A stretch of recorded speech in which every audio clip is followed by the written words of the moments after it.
On this side, we haven't gotten to this section yet. No, right here. My name is Donald Shriver.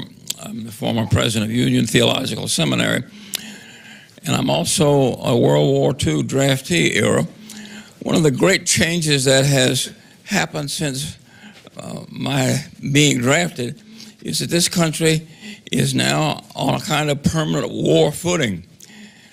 And I should think that the morale of both our troops and our civilians depends a great deal on the possibility that there can be an end of a war. It would seem that the conflicts we are now engaged in have no end.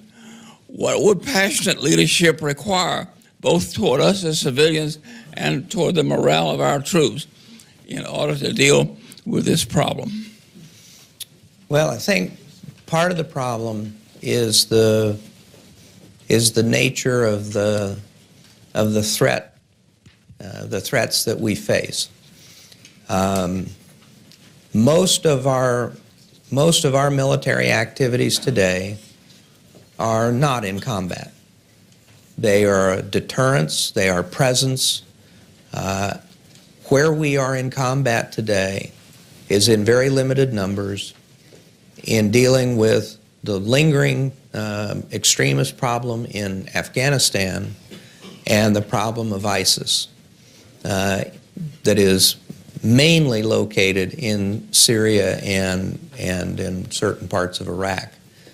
The numbers of our forces that will be engaged directly in those conflicts, I think will, in the foreseeable future at least, be a pretty limited number of people, but there is no denying the enduring threat that these extremists pose to the United States and to Europe and to others.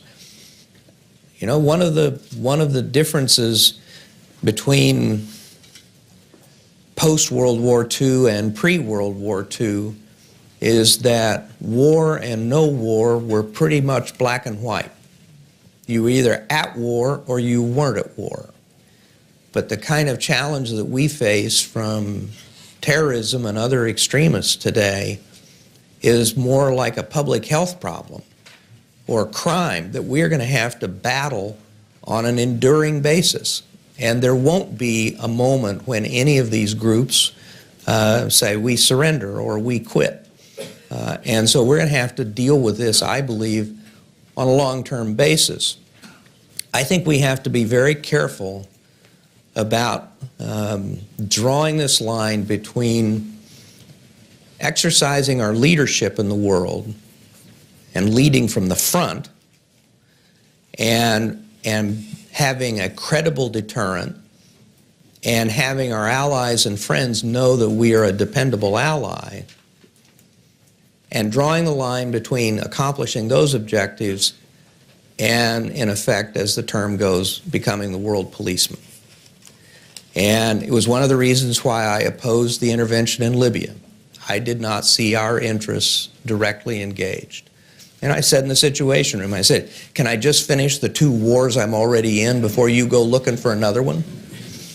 So I think we can and we must draw that line, but we have to accomplish the mission of the first part of that I described, and we do have to continue to fight these extremists that pose a very real threat to us.